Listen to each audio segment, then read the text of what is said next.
Hello guys, welcome back to our channel. Episode ആരംഭിക്കുമ്പോൾ കാണിക്കുന്നത് നെല്ലിശ്ശേരിയാണ്.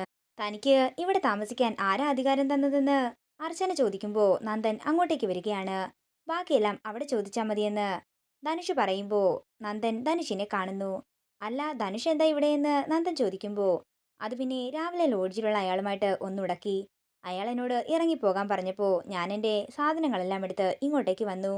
ഇവിടെ ഔട്ട് ഹൗസ് റെഡിയാണല്ലോ അല്ലേ എന്ന് ധനുഷ് ചോദിക്കുമ്പോൾ അതിനെന്തായെന്ന് നന്ദനും പറയുന്നു. അതേസമയം അവന്തിക അങ്ങോട്ടേക്ക് വരുമ്പം അവന്തിക മേഡം, ഇന്നു മുതൽ ഞാൻ ഇവിടെ ഉണ്ടാകുമെന്ന് ധനുഷ് പറയുകയാണ്.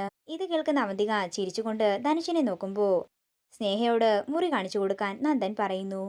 അങ്ങനെ സ്നേഹ ധനുഷിനെയും കൂട്ടി പുറത്തേക്ക് പോകുമ്പോൾ ഇവരെ രണ്ടുപേരെയും ദേഷ്യത്തോടെ നോക്കി നിൽക്കുകയാണ് അർച്ചന. തുടർന്ന് ധനുഷ് അവന്തികയെ നോക്കി ചിരിച്ചുകൊണ്ട് പോകുമ്പോൾ സംശയത്തോടെ നിൽക്കുകയാണ് അർച്ചന. പിന്നീട് കാണിക്കുന്നത് മുറി കാണിച്ചു കൊടുക്കുന്ന സ്നേഹയാണ്. അതേസമയം വയലിൻ അവിടെ ഇരിക്കുന്നത് കാണുമ്പോൾ വയലിൻ വായിക്കുകയാണ് ധനുഷ്. ധനുഷ് വയലിൻ വായിക്കുന്നത് കേട്ടിട്ട് മതിമറന്ന് നിൽക്കുകയാണ് സ്നേഹ. വയലിൻ ഇഷ്ടമാണോ എന്ന് ചോദിക്കുമ്പോൾ എന്നെ കൊണ്ട് മെരുക്കാൻ പറ്റുന്നതാണെങ്കിൽ നോക്കാമെന്ന് സ്നേഹ പറയുന്നു. ഇടയ്ക്ക് ഇങ്ങോട്ടേക്ക് വന്നാൽ മതിയെന്ന് ധനുഷ് പറയുമ്പോൾ ചിരിച്ചുകൊണ്ട് സ്നേഹ അവിടെ നിന്ന് പോകുന്നു.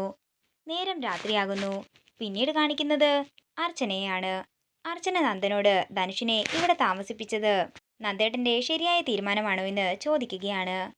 അതെന്താ അർച്ചനെ ഇപ്പോ അങ്ങനെ ചോദിച്ചത്? ഞാനും സച്ചിയോ സന്ദീപോ ഇല്ലെങ്കിൽ ഓഫീസ് മാനേജ് ചെയ്യേണ്ട ആളാണ് ധനുഷ്.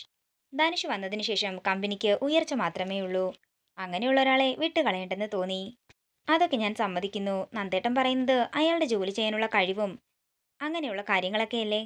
പക്ഷേ ഞാൻ പറഞ്ഞു വന്നതിന് മറ്റൊരർത്ഥം കൂടിയുണ്ട്. കല്യാണപ്രായമായ രണ്ട് പെൺകുട്ടികൾ ഉള്ള വീടാണിത്.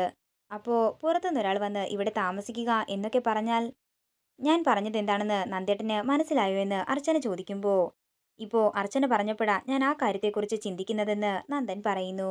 അർച്ചനയുടെ പേടി എനിക്ക് മനസ്സിലാകുന്നുണ്ട്. പക്ഷേ ധനുഷ് അങ്ങനെ ഒരാളല്ല.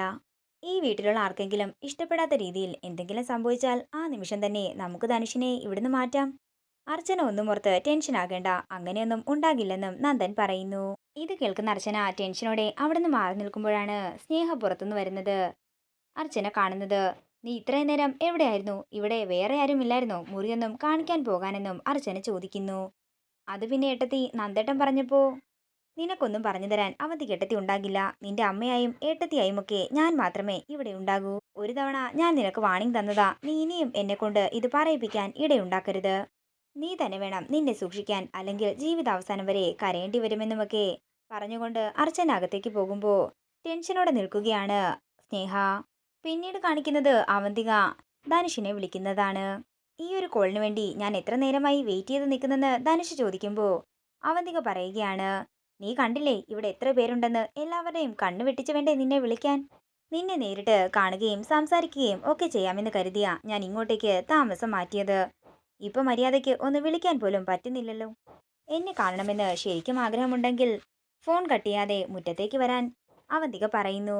ഞാനിവിടെ ബാൽക്കണിയിലുണ്ടെന്ന് അവന്തിക പറയുമ്പോൾ മുറ്റത്ത് നിന്ന് അവന്തിക നോക്കിക്കൊണ്ട് ഫോണിൽ സംസാരിക്കുകയാണ് ധനുഷ്. ഇതുവരെയുള്ള നമ്മുടെ പ്ലാനൊക്കെ ഓക്കെ, ഇനി എന്താ പരിപാടിയെന്ന് അവന്തിക ചോദിക്കുമ്പോൾ ഇവിടെയുള്ള എല്ലാവരെയും ആദ്യം കൈവെള്ളയിലെടുക്കട്ടെ, എന്നിട്ട് ബാക്കി കാര്യങ്ങൾ ആലോചിക്കാമെന്ന് ധനുഷ് പറയുന്നു. നിന്നോട് മറ്റൊരു കാര്യം കൂടി ചോദിക്കാനുണ്ടായിരുന്നു. ആ സ്നേഹയായിട്ട് നിനക്കെന്താ ഒരു ചുറ്റിക്കളി? നീ പറഞ്ഞ ലക്ഷ്യത്തിലേക്ക് എത്താനേ എനിക്ക് പല മാർഗങ്ങളും സ്വീകരിക്കേണ്ടി വരും. സ്നേഹയോടെന്നല്ല, ചിലപ്പോ അർച്ചനയോട് പോലും ഞാൻ നിലവിട്ട് പെരുമാറിയെന്നിരിക്കും. അതേസമയം നന്ദൻ അങ്ങോട്ടേക്ക് വരികയാണ്. നന്ദനെ കണ്ടയുടൻ അവന്തിക അകത്തേക്ക് ഓടിക്കേറുന്നു.